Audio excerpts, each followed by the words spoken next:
Durante a semana, o Bolsonaro atacou a Justiça Eleitoral mais uma vez, atacou o Fachin, disse que juiz do Supremo tem que calar a boca. Ele está subindo o tom. E fez a reunião com os militares para nomear o novo chefe do Ministério da Defesa, já que o Braga Neto saiu para ser o vice dele. E ali ele teria feito também um chamamento à instabilidade, dizer que tem assuntos que só os militares é que tem que resolver. Então, é um chamamento ao golpe. E aí, o decano do jornalismo político brasileiro, o Jânio de Freitas, publicou, eu vou trazer aqui o texto. Se houver eleição, diz o Jânio de Freitas, os indícios atuais de golpe já ameaçam o episódio eleitoral, diz o Jânio de Freitas, e ele faz uma reflexão, Florestan, dizendo que fazer o golpe depois da eleição pode ser, normalmente fica pior, né? Se eles forem fazer, talvez eles se antecipem e façam antes, porque fazer depois de perder fica muito feio, né? Então, eles podem se antecipar, como fizeram em 64. O Jango ou o Juscelino iam ganhar a eleição. E aí eles se anteciparam e deram o golpe. O Jânio de Freitas é um jornalista brilhante, com muita experiência. Ele viu de perto o processo que culminou com o golpe de Estado de 64. É lógico que nós estamos todos preocupados, né? Porque esses generais são justamente da ala mais dura do Exército, que vê na repressão, né, dos anos de chumbo a questão que se coloca no enfrentamento político. Quer dizer, eles são favoráveis à truculência, né? Essa é a origem deles. E isso não quer dizer que os oficiais todos das Forças Armadas estejam envolvidos nesse processo. Tem muitos que estão querendo sair logo, porque eles estão se desgastando, né? A imagem está cada vez pior. Mas eles não estão preocupados com a imagem, eles estão preocupados em garantir o poder que eles alcançaram, né? Retomaram, né? Muito dentro daquilo que meu pai dizia lá nos anos 80, quando houve aquela composição entre a Arena, parte da Arena, né? e o PMDB, né? Porque fizeram lá aquele movimento para eleger o Tancredo Neves, que era um homem conservador, né? Que compôs com setores que eram de apoio à ditadura militar e não gostavam do Maluf, né? E meu pai achava que a gente não devia ter entrado naquela arapuca, que nós devíamos ir até o fim no enfrentamento à ditadura e que eles respondessem pelos crimes que cometeram contra a nação. Acabou sendo nesse conchavo, eles sendo poupados, nenhum teve que responder processo, como ocorreu no Chile e na Argentina, e está aí, eles estão vivos com a mesma cabeça, ou até pior, né? Porque tem uma questão ideológica de extremíssima direita no mundo que não está nem polarizado entre esquerda e direita mais. Mas, enfim, essa ameaça eu acho que é séria, né? E eu lembro aqui, né, que é uma afronta, né, o Braga Neto emitir aquela nota, né, falando ou exaltando o golpe de 64. Importante ter em mente o seguinte: o Bolsonaro não é um homem da democracia. O Bolsonaro não convive bem com a democracia.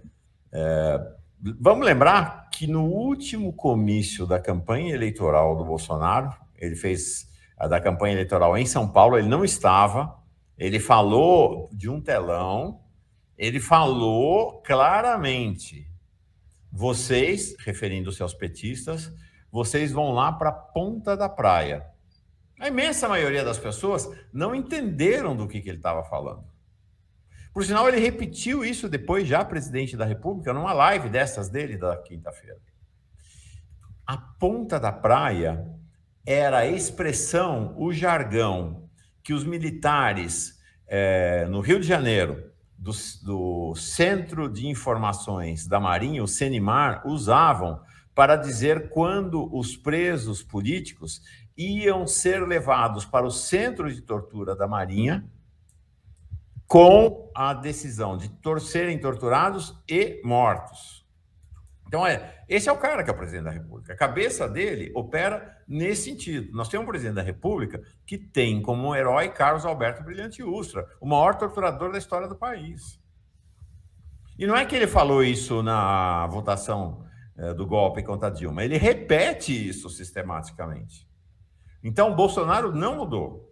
Se houver oportunidade, Bolsonaro dará o golpe, implantará uma ditadura. Isso é importante saber. Primeiro. Segundo, se Bolsonaro for reeleito presidente da República, a democracia acaba no dia 1º de janeiro de 2022, no período da tarde. Acabou. Vocês vão ver o que vai acontecer. Não veremos que Lula será eleito, mas a democracia acaba num eventual segundo mandato de Bolsonaro. E ele está novamente implementando a dinâmica que antecedeu o 7 de setembro, claramente. Chegou quinta-feira, né, 31 de março, ele fez a elegia, ele fez o apoio, ele fez a celebração dos 58 anos do golpe militar. Não só ele, né? O Braga Neto também, com uma ordem do dia absolutamente ilegal e inconstitucional. O Ministério Público, inclusive, está exigindo a retirada dessa ordem do dia do ministro da Defesa, assinada por ele e pelos 3 comandantes militares. Né? O Bolsonaro disse neste dia do golpe, dia 31, 1º de abril, na verdade, então ele atuou nos 2 dias do golpe, né? 31 de março e 1º de abril. Mandou os ministros do Supremo Tribunal Federal calarem a boca. Quando foi 1º de abril, ele foi dar posse, então, na sexta-feira, ao novo ministro da Defesa, que é o ex-comandante do Exército. Tá? Agora, o Paulo Sérgio Nogueira foi promovido a ministro da Defesa e o general Marco Antônio Freire Gomes foi nomeado comandante do Exército. Bom, a cerimônia foi fechada.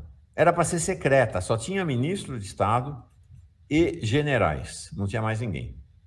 Por que é que não ficou secreta? Porque a Jovem Pan, que é de extrema-direita, que é bolsonarista, teve lá um general ou um ministro vinculado à Jovem Pan que relatou para eles qual tinha sido o discurso do Bolsonaro. Não era para ter sido divulgado, porque a reunião foi secreta. O que é incrível, né? Um ato público do Estado fechado à imprensa, secreto. Também é algo absolutamente ilegal. E nesta reunião, o Bolsonaro disse simplesmente o seguinte: vivemos um momento onde há decisões e em última análise... a linguagem é a linguagem tosca e trôpega dele, tá? Mas ele diz assim, então: vivemos um momento onde há decisões que, em última análise, fogem do campo político e vêm para o campo militar.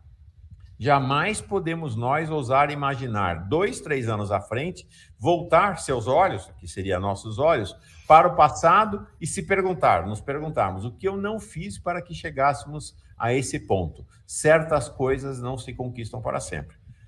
Quer uma convocação mais explícita para golpe de Estado do que essa? Não tem. Não é?